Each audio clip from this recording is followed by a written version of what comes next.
کہ جو بندہ اللہ سے ڈرتا ہے، اللہ کے سامنے کھڑے ہونے سے ڈرتا ہے کہ اللہ مجھے ایک نہ ایک دن کھڑا کرے گا، کھڑا کر کے مجھ سے سوال کرے گا، پوچھے گا، یہ خوف لے کر جو زندگی گزارتا ہے ڈرتے ہوئے، اللہ اسے کیا انعام دیں گے، یہ پوچھ کر آؤ۔ اب وہ چاچا حضرت عمر سے کیا پوچھتے، اس سے پہلے نوجوان کا انتقال ہو گیا۔ انتقال ہوتی ہے، جتنا دیر رونا دھونا جو کچھ کرنا تھا کیے، اور بہت سادگی کا زمانہ تھا، راتوں رات جو ہے خبر کھود کر جنازے کی نماز پڑھ کے ان کو دفن کر دیا گیا۔ دفن کر کے اب باپ اور چچا وغیرہ فجر کی نماز میں حضرت عمر سے واقعہ سنائے کہ نوجوان کا، ہمارے بیٹے کا انتقال ہو گیا۔ تو حضرت عمر نے کہا کہ ارے مجھے کیوں اطلاع نہیں دی، بڑا نیک نوجوان تھا، بڑا متقی پرہیزگار تھا۔ تو ان کے چچا نے وہ درخواست پیش کی کہ اس طرح سوال بھی کیا، لیکن آپ کے پاس آنے سے پہلے ہمارے بچے کا انتقال ہو گیا۔ تو حضرت عمر نے کہا کہ ٹھیک ہے، مجھے اس نوجوان کی خبر کے پاس لے جاؤ۔ اب حضرت عمر کو خبر کے پاس لے جایا گیا۔ تو حضرت عمر رضی اللہ عنہ خبر کے پاس کھڑے ہو کر سورہ رحمان کی آیت تلاوت کی، ایک آیت، وَلِمَنْ خَافَ مَقَامَ رَبِّهِ جَنَّتَانِ، کہ جو بندہ اللہ کے سامنے کھڑے ہونے سے ڈرے، اللہ اس کو 2 باغ دیں گے، 2 باغ، جنت کے 2 باغ دیں گے۔ یہ آیت پڑھ کر گویا کہ اس نوجوان نے جو سوال کیا تھا مرنے سے پہلے، اس کا جواب دیا۔ جو اللہ کے سامنے کھڑے ہونے سے ڈرتا ہے اسے اللہ 2 باغ دیں گے۔ تو وہ نوجوان جس کو دفن کر دیا گیا تھا، وہ خبر کے اندر سے جواب دیا کہ امیر المؤمنین، اللہ کا احسان ہے کہ اللہ نے وہ 2 باغ مجھے دے دیے۔ سامنے والوں لوگوں نے بھی سنا۔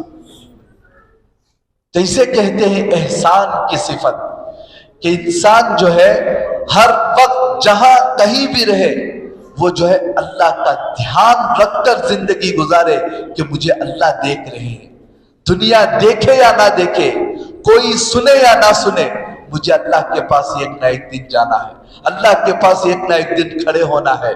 اس صفت کو پیدا کرنے کا نام احسان ہے۔ تو اللہ رب العالمین نے اس آیت کے اندر دوسری بات یہ حکم دیا کہ اپنے اندر احسان کی صفت پیدا کرو، اور تیسرا حکم یہ دیا وَإِيتَاءِ ذِي الْقُرْبَى، اپنے رشتہ داروں کو دو، صلہ رحمی کرو، رشتہ داروں کے ساتھ اچھا برتاؤ کرو۔ دیکھو یہ 3 باتیں کرنے کے ہیں، اور آگے نہیں کرنے کے بھی 3 کام ہیں۔ اب ان 3 باتوں پر غور کر کے دیکھ لیں۔ جس کے دل میں اللہ دیکھ رہا ہے یہ احساس ہو، کیا وہ کبھی کوئی غلطی کر سکتا ہے؟ اور جس کے اندر عدل کی عادت پڑ گئی، انصاف کی، ہر چیز میں انصاف، لین دین میں، گھر میں، بیوی بچوں میں، کبھی بھی وہ کسی کے اوپر ظلم کر ہی نہیں سکتا۔ تو تیسری بات اللہ نے یہ حکم دی ہمارے لیے کہ اپنے رشتہ داروں کا خیال کرو، اپنے رشتہ داروں کے ساتھ اچھا برتاؤ کرو۔ اللہ نے مال و دولت دی ہے تو ان کے اوپر خرچ کرو، صلہ رحمی کرو۔ حدیث پاک میں اللہ کے نبی نے فرمایا، رشتہ داری کو عربی میں رحیم کہتے ہیں، رحیم، اور یہ اللہ کے پاک نام رحمان سے ملا ہوا ہے۔ قیامت کے دن اللہ رشتہ داری کو بات کرنے کی طاقت دے گا۔ وہ رشتہ داری اللہ کے عرش سے چمٹ کر کہے گی، اے اللہ جس نے مجھے دنیا میں ملا کر رکھا، اے اللہ تو اسے اپنی رحمت سے ملا دے، اور جس نے مجھے توڑا تو اسے اپنی رحمت سے توڑ دے۔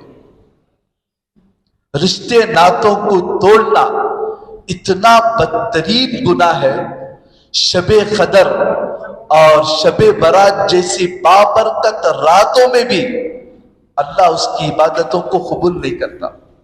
روزانہ نماز پڑھتے ہیں، روزانہ قرآن پڑھتے ہیں، لیکن رشتے ناطے ٹوٹے ہوئے ہیں۔ حدیث پاک میں آتا ہے کہ جب یہ اعمال اللہ کے دربار میں ہر پیر اور جمعرات جب پیش ہوتے ہیں تو اللہ فرشتوں سے کہتا ہے کہ ان کے اعمال خود ایسے ہی رکھ دو، جب تک یہ رشتے ناتوں کو نہیں جوڑیں گے میں ان کا کوئی عمل قبول نہیں کرتا۔ حضرت ابو بکر صدیق رضی اللہ عنہ سے اللہ کے نبی نے فرمایا کہ ابو بکر 3 باتیں طے شدہ ہیں۔ ایک بات تو یہ ہے کہ جو آدمی کسی کے اوپر ظلم کرے اور وہ مظلوم چشم پوشی کر دے، درگزر کر دے، اس کی طرف کوئی دھیان نہ دے، تو اس مظلوم کی اللہ عزت کو بڑھا دیتے ہیں۔ اور دوسری بات فرمائی کہ جو آدمی پیسوں کو بڑھانے کے لیے، پیسے ہیں زندگی گزارے کے قابل، اس کے پاس مال دولت کھانے کا سب سامان ہے، پھر بھی اپنے آپ کو محتاج بنا کر کسی کے سامنے پیسوں کے لیے ہاتھ پھیلاتا ہے، اللہ اسے فقیر بنا دیتے ہیں، محتاج بنا دیتے ہیں۔ اور تیسری بات فرمائی، جو آدمی اپنے رشتہ داروں کو دیتا ہے، صلہ رحمی کرتا ہے، اچھا برتاؤ کرتا ہے، اللہ اس کے مال کے اندر بڑھوتری کر دیتے ہیں۔ یہ اللہ کے نبی کا وعدہ ہے۔ رشتہ داروں کو دینے سے مال گھٹتا نہیں ہے، بڑھ جاتا ہے۔ اور ایک حدیث پاک میں اللہ کے نبی نے فرمایا، رشتہ داروں کے ساتھ اچھا برتاؤ کرنا عمر اور رزق دونوں کو بڑھا دیتا ہے۔ عمر بڑھنے کا مطلب یہ ہے کہ عمر کے اندر اللہ اتنی برکت دے دیتے ہیں، جو آدمی دوسرے کام 50 سال میں کرتے ہیں، وہ اپنی مقررہ 30 سال کے اندر ہی وہ سارے کام کر لیتا ہے، برکت بہت آ جاتی ہے۔ عمر تو ہر ایک کی طے ہے، کتنے سال جینا طے ہے، لیکن جو آدمی رشتہ داروں کے ساتھ اچھا برتاؤ کرنے والا ہو، اللہ اس کے کاموں میں، روزی میں اتنی برکت دیتے ہیں کہ 50 سال والا آدمی 100 سال آدمی کی طرح کام کر دیتا ہے۔ یعنی 100 سال میں جتنا کام ہونا ہے وہ 50 سال کے اندر کر دیتا ہے۔ 100 سال اگر کسی کو ملے تو جتنا وہ کماتا ہے یہ 50 سال کے اندر کما لیتا ہے۔ تو تیسری بات اس آیت کے اندر اللہ رب العالمین نے ہمیں یہ حکم فرمایا کہ اپنے رشتہ داروں کو دو، رشتے ناتوں کو مت توڑو۔